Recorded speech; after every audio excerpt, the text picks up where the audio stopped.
안녕하세요. 오늘 촬영일은 6월 26일이고요. 최근 반도체 관련 종목들을 보면서 진짜 정신이 나가신 분들이 많으실 것 같습니다. 코스피 지수가 과거엔 2에서 3%만 빠져도 많이 빠졌다고 했는데 최근 들어 10%씩 빠지는 건 진짜 일도 아니죠. 브로드컴 실적 발표 후에 블랙 먼데이, 그러니까 10%씩 빠지는 날이 찾아왔고 그것도 회복하더니 또 10%씩 빠지고 그 다음 마이크론 실적 발표 후에 회복하더니 오늘은 또 10%씩 빠졌습니다. 진짜 미친 듯한 변동성을 보여주고 있는데 일단 하나하나씩 짚고 넘어가 볼게요. 마이크론 실적 진짜 미쳤습니다. 가이던스로 제시했던 EPS가 19.15달러였거든요. 시장에서는 이것보다 더 잘 나올 거라고 예상을 했고 근데 그 예상치를 가볍게 뛰어넘는 25.11달러가 나온 겁니다. 영업이익률은 와 진짜 80%가 넘었습니다. 이건 진짜 제조업에서 나올 수가 없는 수치거든요. 이 마이크론의 실적이 발표되면서 삼전닉스의 주가도 크게 올랐죠. 크게 올랐다가 오늘 다시 떨어졌는데 저는 메모리 반도체 주식들을 계속 긍정적으로 보고 있는 사람입니다. 이 극심한 변동성에서 아마 힘들어하고 계시는 분들이 있을까봐 오늘은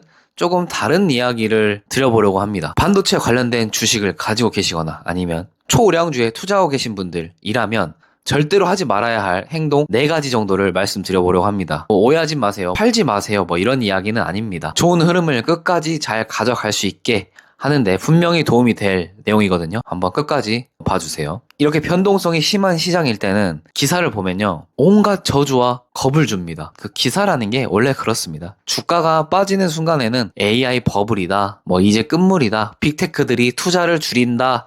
카펙스 사이클 꺾인다. 장기 공급 계약 LTA가 없는 이야기다. 무슨 도박장이냐. 외국인 다 팔고 도망간다. 환율 봐라. 미쳤다. 이런 자극적인 헤드라인들이 계속 쏟아집니다. 근데 이런 기사들을 가만히 들여다보면요. 사실 근거가 부실한 경우가 굉장히 많습니다. 그냥 하락의 이유를 찾는 기사들일 뿐입니다. 실제로 브로드컴 실적 발표 후에 블랙 먼데이가 찾아왔을 때 그 회사가 사상 최대 실적을 냈음에도 불구하고 헤드라인에는 AI 버블 경고라는 그런 말이 있었습니다. 주가가 폭락할 때 종토방이나 관련 커뮤니티는 어떻게 될까요? 사실 어떤 종목이든 다 안티가 있습니다. 근데 반도체 관련 종목들은 유독 안티들이 많은 것 같긴 합니다. 아마 그만큼 관심이 많고 돈이 몰려있는 섹터라서 그런 것 같아요. 근데 이렇게 폭락할 때 종토방으로 들어가서 한번 봐보면요. 정말 말도 안 되는 논리를 펼치면서 사람들을 겁주는 글들이 정말 많습니다. 그 글들의 결론은 하나입니다. 얼른 팔라는 거죠. 본인이 숏을 잡았든 본인이 못 사서 배가 아프든 어쨌든 그 글의 목적은요. 가지고 계신 여러분들의 패닉세를 유도하는 겁니다. 여러분이 초우량주에 투자 중이라면 그리고 메모리 반도체 주식에 투자 중이라면 이런 하루하루 등락의 이유를 찾는 기사들이나 종토방은 그냥 보지 마세요. 볼 필요도 없습니다. 그 사람들은요, 여러분이 잘 되는 것에 이해관계가 없어요. 여러분이 진심으로 잘 되길 바라는 사람은 이 지구상에서 부모님 정도가 다입니다. 같은 이해관계로 묶여있지 않는 이상 나머지 사람들은 기본적으로 여러분이 잘 되는 것에 관심이 없거나 여러분이 망하길 바라는 사람들일 뿐입니다. 기사를 쓰는 기자들은 조회수가 중요하고요. 종토방의 안티들은 본인의 포지션이 중요합니다. 유튜버들은 조회수가 중요하겠죠. 여러분이 계좌가 어떻게 되든지 간에 상관이 없다 이 말입니다. 그러면 뭘 믿어야 할까요? 저는 이렇게 말씀드리고 싶습니다. 기업의 실적을 한번 믿어보세요. 돈은 거짓말하지 않습니다. 마이크론 EPS 25.11달러를 찍은 것도 메모리 반도체 생산 물량을 2026년 완판을 친 것도 다 돈입니다. 마이크론이 이 정도 벌었으면 삼전닉스는 더 벌었으면 더 벌었겠죠. 그리고요. 그 기업을 한번 믿어보세요. 여러분이 처음에 그 종목을 산 이유, 그 회사가 어떤 비즈니스를 하고 있고 어떤 경쟁력을 가지고 있는지를 다시 한번 떠올려 보시길 바랍니다. 이렇게 폭락하는 날 삼전닉스 직원들이 출근을 안 할까요? 아니라는 거죠. 그리고 마지막으로 자기 자신을 한번 믿어보세요. 여러분이 그 종목을 공부해서 분석해서 들어간 거라면 단기 변동성 한두 번에 그 판단을 통째로 바꿀 필요는 없습니다. 만약 초우량주를 사놓고도 한 달도 일주일도 못 버티겠다라는 분들은 그냥 주식을 접으시길 바랍니다. 이런 변동성은 앞으로도 계속 찾아올 겁니다. 그리고 혹시라도 이런 내 자신을 못 믿겠다 하시는 분들도 있을 수 있어요. 그러면 저를 한번 믿어보세요. 이건 장난이고 다른 믿을 만한 유튜버들이라도 믿어보세요. 사람 보는 눈도요 능력입니다. 누구의 말을 듣고 누구의 말을 걸을지 판단하는 것 자체도 능력이라는 거예요. 이것도 굉장히 중요하다고 저는 생각합니다. 최근에 있었던 폭락들을 지금 와서 다시 한번 복귀해 볼까요? 결과적으로 어땠나요? 다 기회였습니다. 저는 멤버십 영상이나 게시글을 통해서 어떻게 대응을 하는지 이런 걸 계속 말씀드리긴 했는데, 브로드컵 실적 발표 후 블랙먼데이가 찾아오기 하루 전에는 영상을 따로 찍어서 내일 많이 빠지면 용기 내서 사보는 것도 나쁘지 않다라는 것도 말씀드렸었고, 실제로 저는 그때 추가 매수를 했습니다. 그리고 이번에 마이크론 실적 발표 전에 또 한번 급락이 왔을 때도 저는 똑같이 또 추매를 들어갔습니다. 거기에 레버리지를 활용해서 소액으로 단타도 같이 쳤습니다. 그리고 오늘은 어떻게 했을까요? 오늘도 똑같이 빠지길래 레버리지로 소액이지만 또 대응을 했습니다. 다음 주에 오를지 내릴지는 저도 모릅니다. 근데 이유 없이 빠지는 것 같아서 그냥 대응을 했습니다. 여기서 제가 강조하고 싶은 게 단타 쳤다, 추매를 했다 이런 건 중요한 게 아니고요. 그때 떨어진 이유가 중요한 겁니다. 전혀 해당 기업의 잘못이 아니었죠. 이게 핵심이에요. 브로드컴 때도 실적 자체는 너무 잘 나왔고요. 그런데 주가는 과도하게 빠졌습니다. 며칠 전에 있던 마이크론 실적 발표 전에 급락은 한술 더 떴죠. 진짜 그냥 이유도 모르게 빠졌습니다. 한국 레버리지 ETF 관련된 이슈가 있다고는 하지만 솔직히 그게 삼성전자나 하이닉스의 본질적인 경쟁력과 무슨 상관이 있겠습니까? 그럴 때는 다 기회였습니다. 저는 오늘도 비슷했다고 생각합니다. 10%씩 빠지고 10%씩 오를 때 삼성전자와 하이닉스는 바뀐 게 있을까요? 하루 만에 HBM 기술력이 갑자기 사라지거나 아니면 하루 만에 빅테크들이 AI 데이터 센터를 투자를 안 하겠다 한 것도 아니고, 하루 만에 메모리 수요가 증발한 것도 아니고, 전혀 아니죠.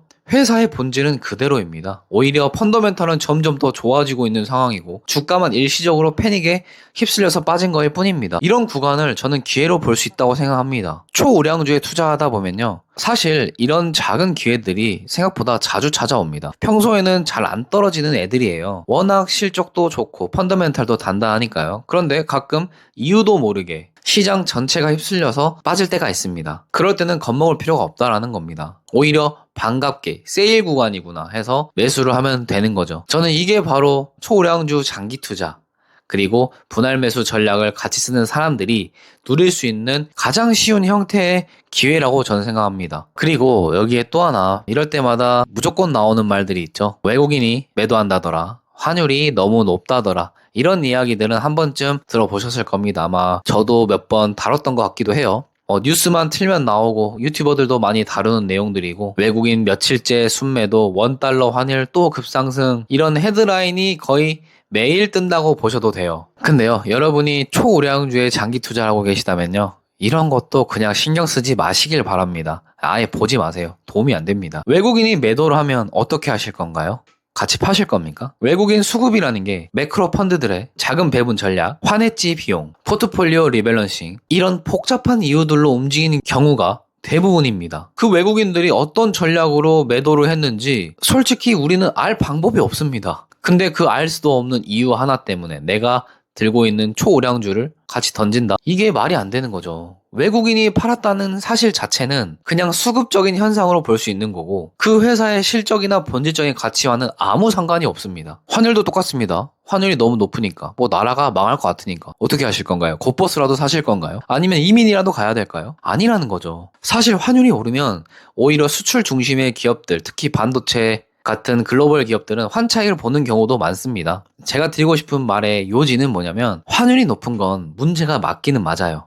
근데 우리가 대응할 수 있는 영역에 집중하자는 겁니다. 환율은요, 우리가 대응할 수 있는 영역이 아니에요. 기업의 본질에만 집중하시길 바랍니다. 초우량주에 투자하고 계시다면 이런 것들은 신경 쓰지 않으셔도 됩니다. 물론 코스닥 개 잡주를 사면 이야기가 달라지죠. 그런 종목들은 정말 신경 쓸 게 많아요. 유상증자 가능성은 없는지, 최대 주주가 지분을 팔고 도망가진 않았는지, 갑자기 사업 목적이 바뀌진 않았는지, 관리 종목으로 지정될 위험은 없는지, 이런 걸 하나하나 노심초사하면서 체크해야 합니다. 근데 우리가 투자하고 있는 곳은 초우량주죠. 이런 기업들이 외국인 수급 흔들린다고, 환율이 며칠 출렁인다고 흔들릴 만한 회사가 아닙니다. 그러니까 초우량주에 투자하고 계시다면 오히려 쉽게 가시는 게 더 좋은 선택이 될 수 있습니다. 복잡하게 생각하지 마세요. 저는 너무 안타까운 분들이 계좌를 계속 보면서 기분이 하루 종일 상해 있으신 분들이에요. 이거는 진짜 안 하셨으면 좋겠습니다. 이런 주가에, 이 계좌 상황에 매몰되어서 일상생활을 망치는 것 자체가 손해입니다. 출근해서도 차트를 보고 있고, 외국인 수급창 띄워놓고 있고, 하루 종일 신경 쓰고, 그러다 잠도 설치고,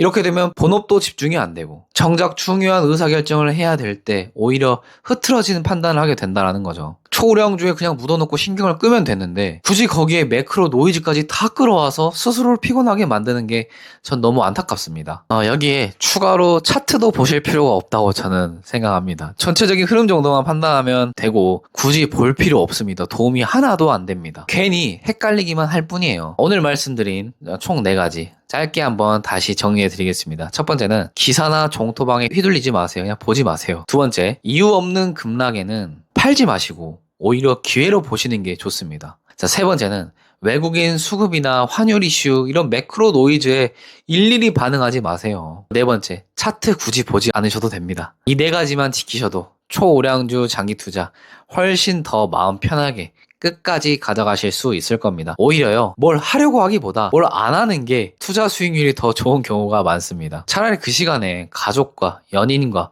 좋은 시간을 보내세요. 그럼 되는 겁니다. 제가 실제로 하고 있는 실전 내용은 멤버십 영상이나 멤버십 게시글로 다루고 있고요. 또 그리고 블로그도 전 하고 있습니다. 관심 있으신 분들은 고정 댓글 한번 클릭해 주세요. 오늘 영상이 도움이 되셨다면 구독과 좋아요 정말 큰 힘이 됩니다. 오늘 좀 세게 이야기를 한 것 같은데 저는 오히려 정말 중요한 내용이라고 생각하거든요. 꼭 한번 실천해 보셨으면 좋겠습니다. 이번 영상 여기까지고요. 다음 영상에서 또 더 유익한 영상으로 찾아뵙겠습니다. 그리고 여러분의 성공적인 투자를 진심으로 응원하겠습니다. 감사합니다.